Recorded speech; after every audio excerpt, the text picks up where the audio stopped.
Hey guys, so this is my tutorial for flat iron curls. I like to leave them a little bit messy, run my fingers through and mess them up a little bit.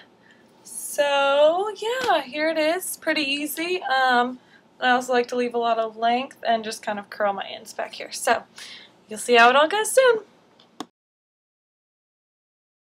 Okay, so to start, I have sectioned my hair up with one of these little clippy guys. You can use any kind of clip. These are just ones I have from school. And this is just going to depend on how thick your hair is, but you want a pretty small section of hair left down to start with. You want to be really small with flat iron curls. I also have a rat tail comb, my GHD. This is one of the professional ones. This is actually the Peacock. It might be on sale right now, and I love it. I have the Bumble Invisible Hair Dressing Oil, and then the L'Oreal, of course, Classic Hairspray. I'm going to go ahead and put a tiny amount of this on my fingers just to keep my ends from drying out. Like, seriously, not that much at all. And I'm going to rub it really fast between my fingers so it gets hot, and that way it gets thinner and it's easier to disperse. And I'm just going to work that through my ends. So as I'm curling, that's going to keep them hydrated, especially as you can probably tell this isn't fresh washed hair. This is a couple days old, and this is just kind of refreshing my hair after that. Okay, so then I like to pull everything forward, and as I curl it, move it back behind my shoulders just to keep things kind of organized. Now this guy, well, half of him has already been done. So in these lower layers, I'm just doing this end because I want to keep my length, and I don't want it with this long of hair to start getting like prom hair ringlets. It's not what we want. So I'm going to make sure I comb it out front and back. I'm actually going to redo this guy because I've been pulling on him. Take my flat iron. I like to have it up, and since I am going to start at the bottom, I'm going to start straightening, and as I move, start turning that and keep it turning so everything falls through. Now, like, I don't know if you could see there, some of the end pieces fell out. I'm okay with that because I want a looser curl, but you just want to be mindful. It's kind of small. You do want to make sure you're taking really small sections.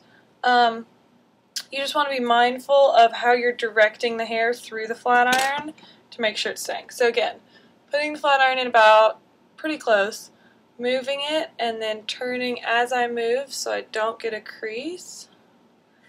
And again, that time I lost my ends, which is fine. I can just stick that bad boy back in there, make sure I'm going the same direction I was going before, and finish up those ends. And I'm going to show you one more time on these bottom pieces since they are a little bit different, and then I'm going to finish the other side and come back. So, a couple inches away. As I move, make sure I've got these in the right spot, and twist them through. So, it's just a nice little curl at the bottom of my hair. Done. I've pulled all those behind me, and I'm just going to give it a nice spray with the hairspray to keep these going. Okay, so our next level is going to be about a similar size, and we're going to do the exact same thing. We're just going to start turning it a little bit sooner. But again, because I don't want these like Peggy Sue ringlets, I'm not going to do everything like straight up to my skull. Plus, I think I have a funny head shape, and it just does not go well. So just make sure you've got your newest layer up here, and you can keep all your curls in the back. And run a little bit of that oil through it again. My shampoo has a heat protectant in it, so I've got that in there, but you definitely want to use something. Argan oil is great. That has some of this in it. This is just a specific brand. because my hair is so fine, a lot of the oils tend to show up really strongly, and this is the best at blending in and not making my hair look oily. Okay, so starting back here again.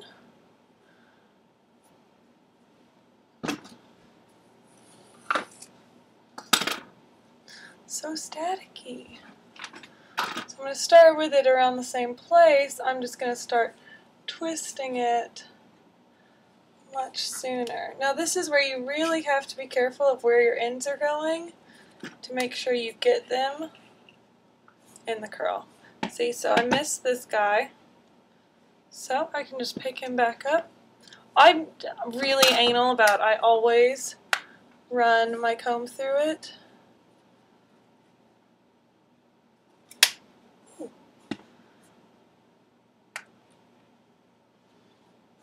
Sometimes if the ends are feeling a little bit like they got left out, I'll just take and do this kind of little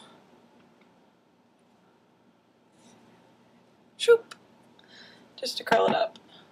Okay, so I finished the rest of that layer and moved down, took up another layer. For me, this is actually everything on the side of this part. It's just a little bit easier to organize things that way. So with these front ones, I didn't really mention this before, but it becomes important to pay attention to which direction you're curling the hair in. And once I get up to these top layers, I like to do everything away from my face, because I want these to be more like waves than curls. So we're going to do the same thing.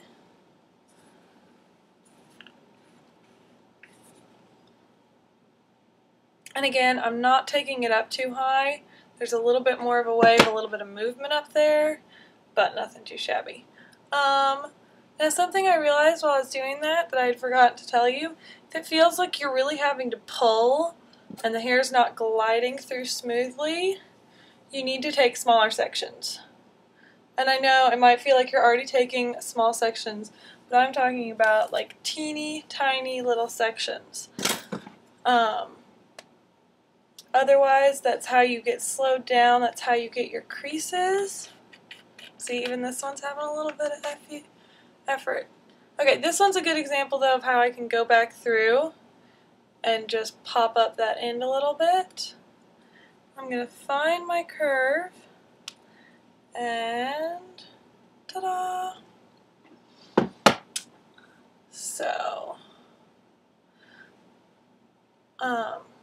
So yeah, you want to take like super tiny sections. It'll be worth it in the end. You'll go faster. You won't have to keep redoing pieces.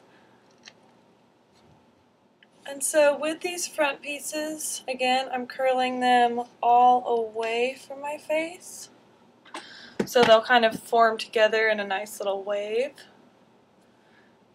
And then I'm going to bring it up just a little bit higher around my face, kind of like these face framing curls.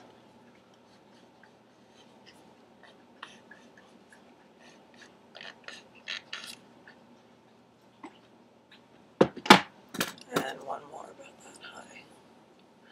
Even I still pick up sections that are too big sometimes and have to start over and have these really ugly looking curls. And I find it's easier with these if I have the curling iron upside down to use my other hand to direct that so everything goes where it's supposed to. Now I'm just going to go ahead and I'm going to spray them real quick. I'm going to go ahead and let you watch this side too, just so we can get a really good idea of the movement involved. That's the hardest part. But see how on these top layers, I'm keeping this in my hand like I would if I was curling it with a curling iron, just so it goes where it needs to. And then I get a really pretty, you can see that against my black shirt, a really pretty little curl. That's the thing, keeping everything neat and organized, even if you are doing a messy look, is going to help you to keep everything looking really good.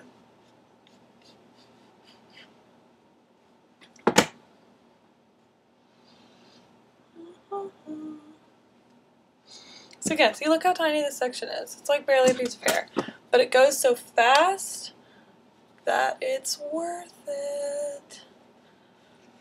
So on the bottom layers, I was holding my curling iron or my flat iron in the other direction. That's an option. I find that if I'm doing it with more than just the ends of the hair, I just lose too much control. And this way, it's a lot easier. It's trying to come out of this end, so I can hold it in a lot easier instead of when it tries to fall out this way. It's just a little bit harder. And again, with these pieces near my face, I'm just going to take the curl up just a little bit more. Just so I've got something a little bit more interesting going on. This is a great way to get that texture in your hair without losing all of your length. So I'm getting right up in there and starting turning immediately. And I definitely want to make sure I take small enough sections up here because I do not want to have to do this again because those little baby hairs are so delicate. So right now it kind of looks like gross 90s prom hair, but it's not going to in the end. Okay, so I've just got this kind of, what used to be my bangs, what is now I guess my face framing layers left. Since it is a little bit chunkier, I'm going to take these underneath bits so I can just thin it out. And don't make fun of me with the middle part, I know it's hideous. So real quick, just getting this pretty close. And really staying aware of where my ends are.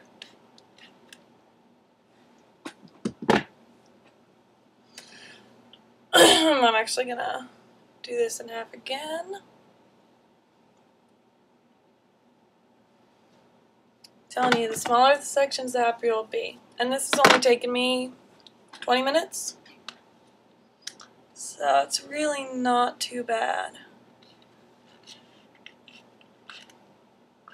And I have pretty long hair. And us longer girls aren't the only one who want to keep our length. If you've got short hair, you're growing out a bob, but you still want to do fun things with it, wear it curly, you can do that. And this will help when you're doing that at the bottom to leave you some length while still getting some curl. Now with these, it's so thin and I don't want to end up with little spirals. I am going to do it all together. Sorry guys, just had a little coughing attack. But I am going to make sure it's all away from my face. And I might have to do that. Come back and finish up the ends. To make sure they all go through there. And there you go. So, this is what it looks like right now. You can spray everything down with hairspray real quick. Make sure it's all cool. And then I'm just going to run my fingers through it lightly. Just so it can kind of find the same shapes. So it just settles down a little bit and isn't those crazy curls. So yeah, there you go. Cool way to do flat iron curls. Thanks for watching.